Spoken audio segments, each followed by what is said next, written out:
Phil Miller.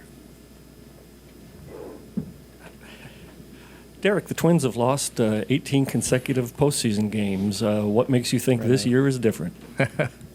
I would, obviously we've talked about this, in this stadium and this environment for a while, and we know that. Our guys know that. They're aware of the history of this organization. I will tell you that the vast majority of the players in that room have not been a part of that, over the course of that time, but they focus on what they can control, which is the game right in front of them. That's been a hallmark of this team all year, is their ability to bounce back, to rebound from when things are challenging. And I think we've seen in the second half of the year, I think that's the kind of resilience that this team has shown. They're focused on tomorrow, and that's it. Nothing about any game that's come before, and I feel confident that they're gonna show up just thinking about the game they can play tomorrow. Betsy. Hey, Derek, do you have Wait for the mic, please. Oh. Do you have an update on where things stand with Royce and Byron too? Yeah, so we'll have all kind of final decisions on that come tomorrow. But Carlos and Royce and Byron have all been working out for the last week and tracking in a good direction, each guy differently. And I think that we'll have a much better sense for that after tomorrow morning. Doe. Royce was out there, Byron was not. What do you kind of look for from Byron and work behind the scenes, or as you guys kind of make a decision on that? Yeah, each guy's different. I mean, I think in Royce's case, obviously the hamstring, very specific injury, went on the IL for that.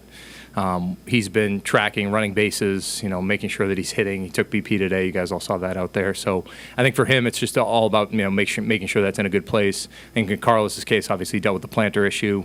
That's tracked really well for him, and that's a positive. Positive. There's been some positive momentum on that. I think in the context of Byron, it's just very different, right? He's been down for an extended period of time. We got him in a rehab assignment, got him in some rehab games, and then have continued the live BPs since. But at this stage, that decision is going to be made a little bit more broadly around kind of readiness, how it fits on our roster, what it looks like ultimately for us going into tomorrow. So we'll make that call in the morning. The back, Jim. Derek, Yeah. when you look at these players that are injured, how much do you look at just this series and versus the extended run that could be here in front of you to get these guys on the field now versus maybe 3 more days could be more vital to their success? Yeah, nothing's more important than winning tomorrow, right? Because you don't get anywhere if you don't win this series. So ultimately, our focus is on how they could fit and help us now. But as you said, Jim, you understand that at some point, if you don't think that player is in a good position to go help you during this series, or you're putting him in harm's way, you have to be careful with that. So I think that could lead to just different decisions for each of the players I just mentioned, right? The readiness, it's not a one-size-fits-all approach for that. We're gonna assess each guy differently, and I feel like we'll have a really good sense for that after tonight and into the morning. Back to Phil. Derek, for every player, Byron, Carlos, and Royce, that might go on the roster, there's one that might come off. How aware are the potential guys to get bumped of their status going into tomorrow? Yeah, well, 2 have to get bumped naturally, right? You're at 28 to finish the regular season. You're going to be at 26 starting tomorrow. So we've talked to some guys. Rocco's really good ahead of time about talking through, hey, here's the situation with the roster. You got to stay ready. In some cases, maybe, and you can probably presume some of these on the pitching side or otherwise, as you think about guys who've thrown a lot of late or might fit for a subsequent round if we were lucky enough and fortunate enough to get there. So I think that those things are being discussed now. We're pretty upfront with each guy about what that looks like. So everyone in that room is ready to go in the event that they're on the roster, and we'll make that final call either later tonight or in the morning. Dan. Derek, what did you think of the way you guys were able to manage the pitching staff throughout the weekend and how they set up for this series and the playoffs? Yeah, I think one of the things that about 2 weeks ago when we were trying to outline some of the guys coming back, notably Chris Paddock, who hadn't pitched all year, Brock Stewart, who coming off an injury, Louis Varland transitioning to the bullpen, in addition to a bunch of guys who are already on the team. Our focus and hope was to get them in major league games, get stress tested, see how they feel, see how they come out of it, see how they rebound with a bullpen, a day or two after having thrown in the game. I couldn't be happier with the way those guys navigated that situation. Every day, I thought Chris did a really nice job with bouncing back. Certainly hadn't pitched all year. Louis transitioning to the bullpen. We knew that was going to be a little bit new for him because he hadn't had to do that yet professionally. And I think in Brock's case, he had really been throwing the ball well for the last couple of weeks, even prior to his activation, but we were taking it slow to make sure he was in a good place. I think it all lined up in a way where we were able to use those guys, get them some activity, and have a much better sense for how they could perform should we put them on the mound the next couple of days. Dave.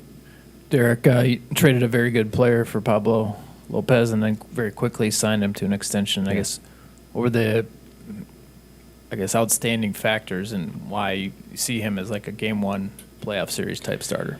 I think what Pablo's earned is that game one with how he's performed this year. There's no question in my mind. I mean, this guy has done everything we've asked him. He's taken the ball, logs innings, has been dominant at times, and certainly has put himself in the category of some of the best pitchers, I think, in baseball. When we traded for him, we had heard good things about the makeup. We had heard things about the work ethic and how he prepares and what that looks like.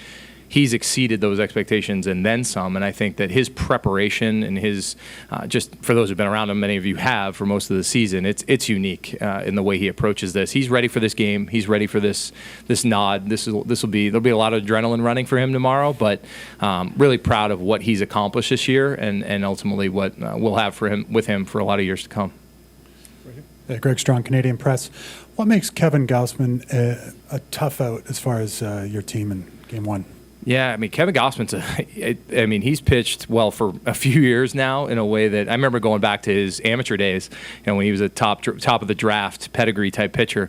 You knew he had all the tools in the world, and just went through some ups and downs early on in his career. But what he's transformed into over the last few seasons is really incredible. I mean, I think that the stuff, right, just baseline, you watch the way the stuff comes out, the way hitters talk about his stuff, the way he attacks. It's going to be a tough task for our hitters. They know that, and ultimately, I think he's put himself with Pablo and some of those guys among the best pitchers really in the game. Darren. Derek, have you settled on 11 pitchers or 12 pitchers? Yeah, so it's been a conversation internally. Obviously, you look at what teams have done in prior years. They're on a lot of 3-game series history in baseball. This has been a new format the last couple of years. And trying to understand what it could look like. We have a decent sense for what that is. Could somewhat depend on some of the position player conversations that we're having. So we're not ready to say that just yet, and we'll land on that tomorrow. Doe. What do you think it is about Pablo, whether it's like the work on his body with staying healthy or the new pitch, that kind of makes him able to so readily integrate those things and succeed with them right away? Yeah, I think, you talk about both of those things. I think that what Pablo does, he has the aptitude, right, to think through how a change needs to be made. And I kind of think of it as athletic aptitude. Everyone kind of thinks about that as can he process it? I think it's this feel. When he took to that sweeper, it only took a bullpen or two and a couple of sessions out in the bullpen where he said, okay, I can see how this fits. It works well for me. I think the work ethic, you see him post. What you don't see behind the scenes is the work in the weight room, the intention to detail on his off day, all the things that he does behind the scenes to prepare with the advanced team and how he's prepping in his bullpens. I mean, he doesn't take anything for granted. I've, fortunate in my career, been around some really good starting pitchers. I would put his planning and process and the way he goes about his work up there with any of them. Alden. Derek, Alden Gonzalez, ESPN. I want to go back to the trade for him. I'm wondering, how difficult was it for you to part with Luis Arias in your search for starting pitching? What pushed you over the edge with Pablo Lopez? And what's it been like for you this summer, just sort of watching Arias sort of chase 400 at one point, but obviously see Pablo come into his own as well? It's pretty rare that a trade works out for both sides as quickly as this one did. Yeah, no doubt. I'll start with Louis. I mean, I've always loved Louis Arias. This kid, anyone who's been around him knows he's a smile on his face, loves to play the game of baseball, has probably been always an underdog who's overachieved. And like that's who he is, and he loves that, and that's impressive. It was incredibly difficult to make that trade because I knew from a personal standpoint, we'd gotten to know him over the years, watch him come up from the minor leagues, dealt with a significant injury in the minor league, came back from that. You're watching a kid persist all the way through, and he's everything you want as part of a player on your team. That said, when we had the chance to acquire Pablo, we did our work on him, knew all those things. It's a difficult decision. It's a risk, right? When you're making a trade like that, sometimes you avoid those because you're afraid of maybe that risk. But we knew that we were hunting what Pablo could be, which is a true top of the rotation starter. You weren't going to get that easily without parting with something that was painful. We ultimately got a couple of young kids back, alongside Pablo that we really feel will factor in the future along the way. Tough conversation, and we had the opportunity. And when I called Louis, it was an emotional call on both sides. He was emotional, at that time, and I knew he'd be okay. I knew wherever he went, this kid was going to hit, and so he did that. And I was rooting for him through the summer, and ultimately, root for him now. He's got a chance to play in the playoffs again, and a chance to impact the Miami Marlins. And I'm happy for him. I'm happy it worked out on both sides. I think those guys will be connected, in ways for a long time. That's pretty special for both of them. Hazel. Hazel May with Sportsnet. What, if anything, have you learned about Eddie Julien that maybe the metrics didn't necessarily tell you?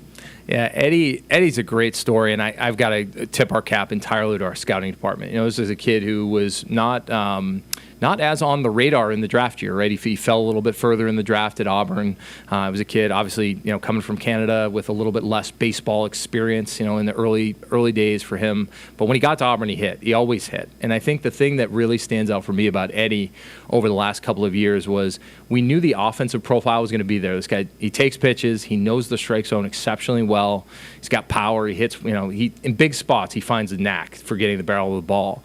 But I think really what I'm proud of with him is the defense. I think when he came in to us, and was starting to play some second base at the lower levels, he'd be the first to admit it was a little bit rougher. He needed to refine his game at a faster pace than maybe what he was used to in college. He worked tirelessly with our minor league coaches, with the staff all the way through to continue to get better and better and better. And now he's played both second and first up here really well throughout the course of the season. He's continuing to get better there. So we know the offensive profile. He's got power. He can really work a walk. He knows the strike zone exceptionally well, and he's fun-loving. He just loves the game. He loves playing the game, and I'm really proud of the work that he's put in and the work that led to him coming here.